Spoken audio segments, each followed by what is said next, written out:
A Course in Miracles with me and Layla. Yeah. So we will start with 1. We did a little reading before this, so introduction already. We'll start with verse 1 in the text, the meaning of miracles. There is no order of difficulty in miracles. One is not harder or bigger than the other. They're all the same. All expressions of love are maximal.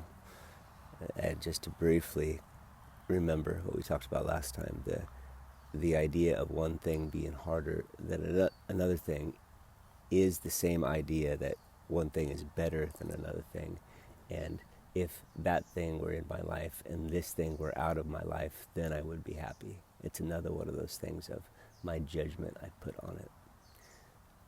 Because ultimately we discover that all of these things that are better and all of the things that are worse are all part of the one thing. Right. It's all mind stuff. Okay. And the thing that makes one thing better or worse, or one thing farther or nearer, or one thing solid, and one thing ethereal, and one thing spiritual, and one thing, like, what's that called when? Sacrilege. Oh. It's all my judgment. Okay. And my judgments makes it reality, because all this stuff is mind stuff. Yeah. And so the way to get in there and see what's going on really is just awareness, being aware, stopping. And that's what we're doing right now. Okay. Being aware of the thinking. Yeah. Miracles as such do not matter. The only thing that matters is their source, which is far beyond evaluation. The whole Course is set up in contradictory statements, which is why listening to it I found very difficult, because the language itself of the sentences are confusing. Miracles don't matter. The only thing that matters is their source, which is far beyond evaluation. And so if miracles don't matter, what do matter? The source matters. But the source you can't evaluate. It means you can't judge, you can't think about, you can't learn how to get there. Which makes it seem like you can't get there, which is true, you can't get there. And what is there? Well, whatever this is basically a course on, it's not a course on getting happy. It's not a course on getting somewhere in life, success. It's not a personality course to make yourself better. The Course is really about getting to the source, and the thing about it is you're already there. So any activity that helps you to learn more, to get to a better place, is actually part of the distraction that keeps you from the miracle of the Course in Miracles. And the miracle of the Course in Miracles is forgiveness. And forgiveness is letting go of all my ideas.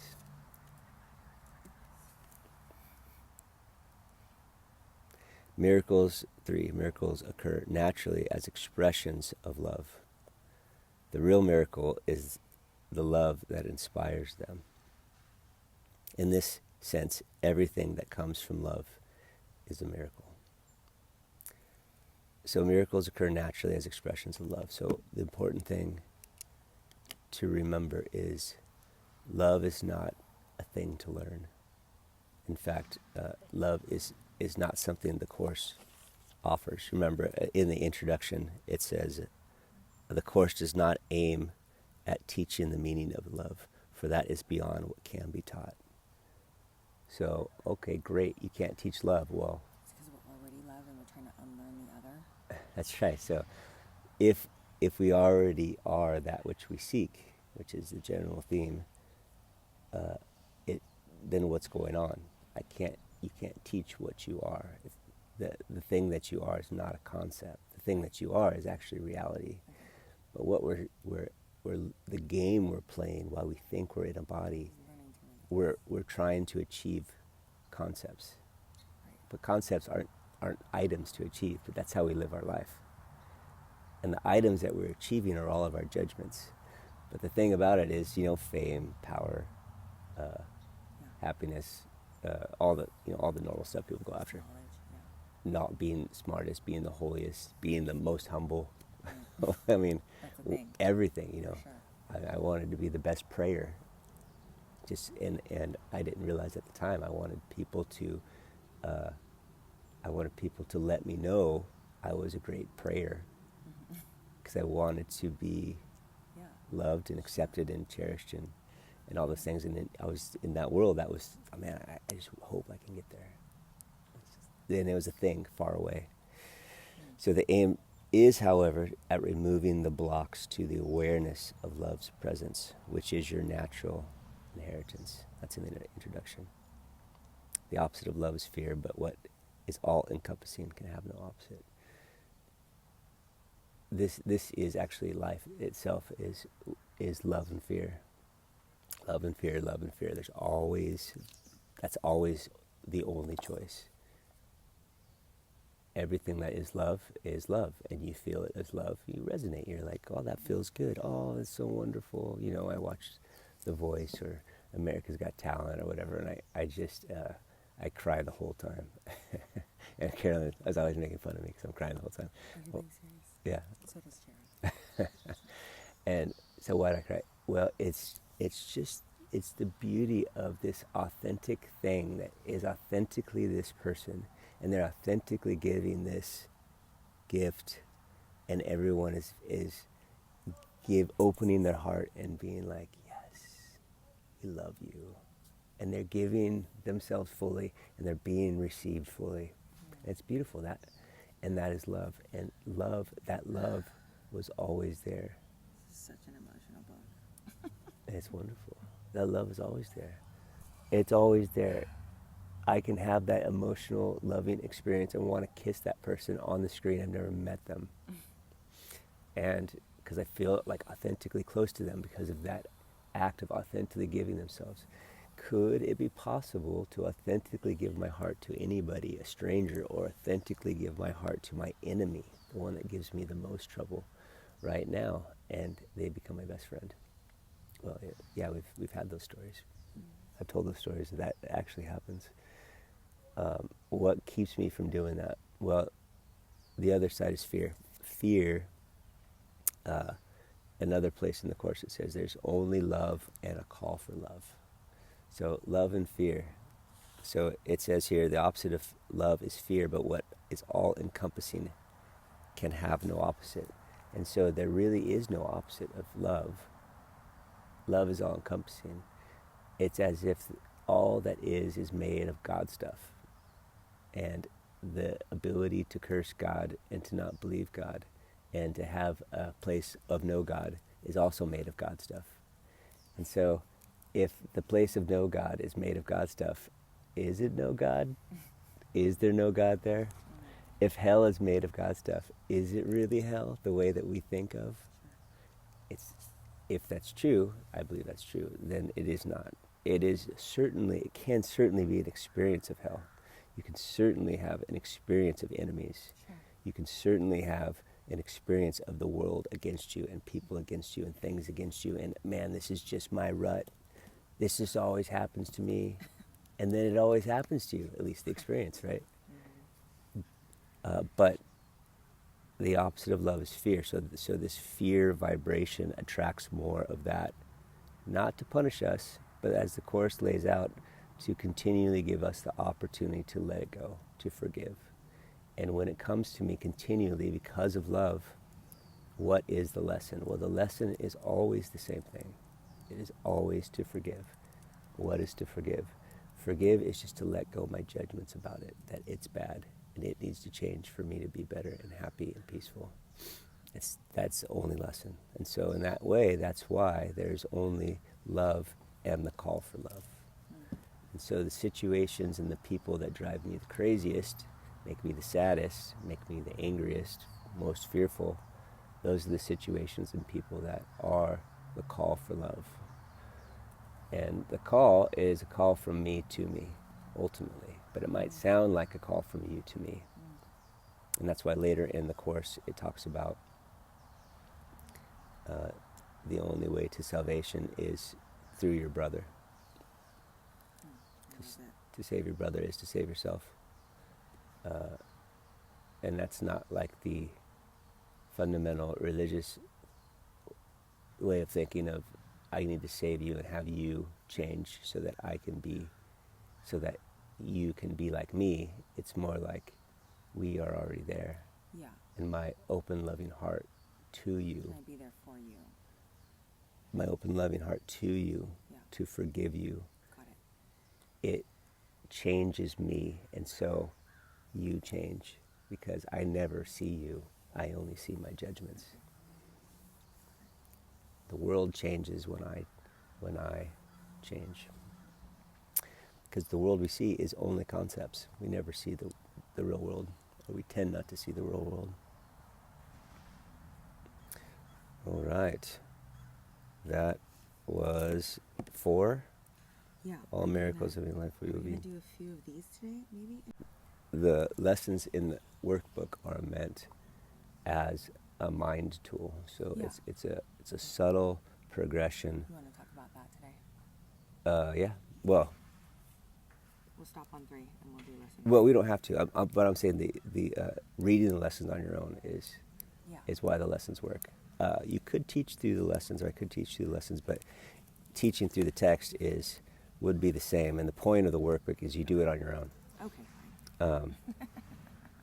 So if you wanted to hear more, we can just Okay, keep let's on do them that. for a couple more.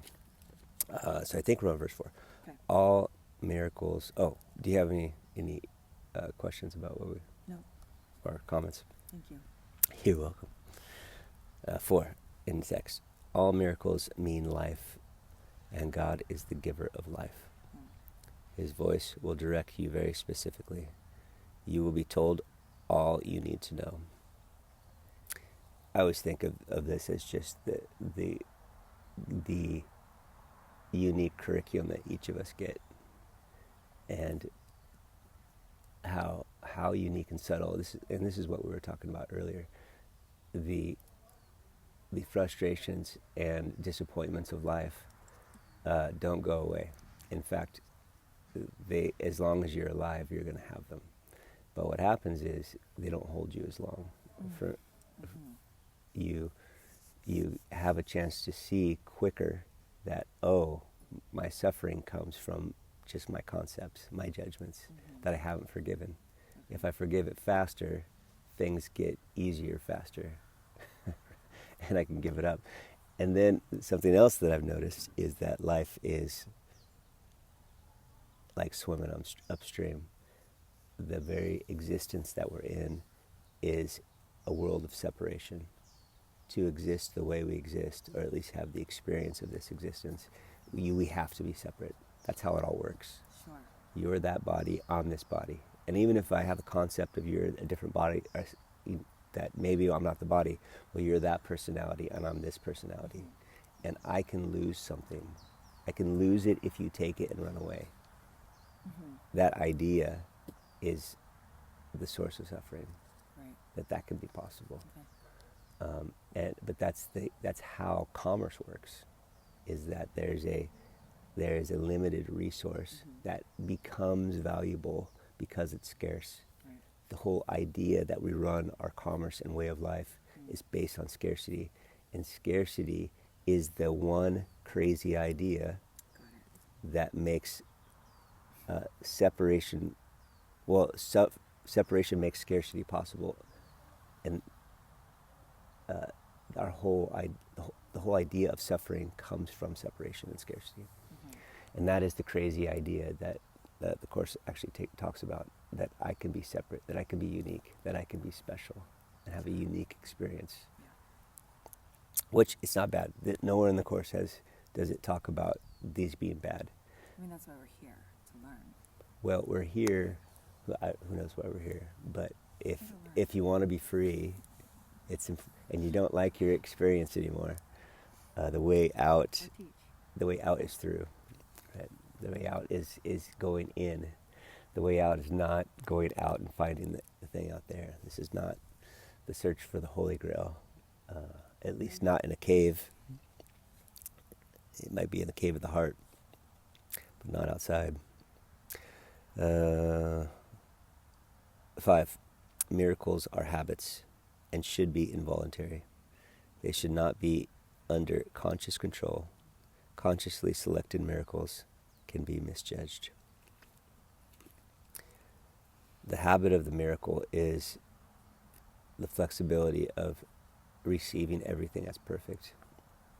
And if you say it enough times, you'll get people who have a very averse reaction to that everything's perfect. Because they'll give you all the reasons why something in particular is not perfect. And what they're saying is, I don't prefer that. It's not perfect because I don't prefer it. It's not perfect that I don't know, think about the bad things that happened to you or that happened in the world. It's not perfect that I was hit by a car when I was 10. It's not perfect that I have all these injuries and painful things in my body right now because of it. It's not perfect that, I don't know, people have horrible stuff happening in their life, right? If you think about life as a way to get to a particular end, then that makes sense. If the particular end that you need is to have $10 million in the bank, and you're living on welfare, you're like, it's not perfect that I got fired from my job. How could that possibly be perfect? Because, your desired end, plug it in. This is not going to help me get $10 million. But it could be perfect if the desired end is not what you remember. Because you certainly were a part of what the desired end is. What if the desired end is just to learn how to free ourselves from all the judgments that keep us miserable all the time? What if our desired end is ultimately to know myself? And right now, the thing that's keeping me from knowing myself is the idea that I'm a body, the idea that there are other people that can harm me and take from me, the idea that my happiness involves other people or other things changing. That idea is systemic. It's a systemic problem. It follows me and flavors everything. It makes me miserable no matter what, no matter where I am. Eventually, I can never be happy with that idea. What if the most loving thing that I could ever do for myself is to give me a system that constantly gives me an opportunity to correct that issue? And that is the idea of the Course, is that we have a system showing up for us no matter what, ever more subtly, so that we can ever more let go of all these judgments that we have about the world and people, that they are less than beautiful, holy expressions of God. That all there is God. That as we could be like Spirit, where Spirit looks out and only sees Spirit. And like Jesus was, where Jesus looks out and sees only wholeness, even if it's a crippled man on the street or someone nailing him to a cross. And he says things like, forgive them, Father, for they know not what they do. Looks past the action and sees only purity. That's a big leap, but that's the goal. Yeah. And then what happens with just a change in concept, happiness, more importantly, joy, like it doesn't have to do with a particular outcome that you need, physical outcome, peace, contentment, right? All these things that have to do with negation, not addition, become the priority for life. It's probably good. We'll stop there. Okay. That was verse 5. Selected can be misguided.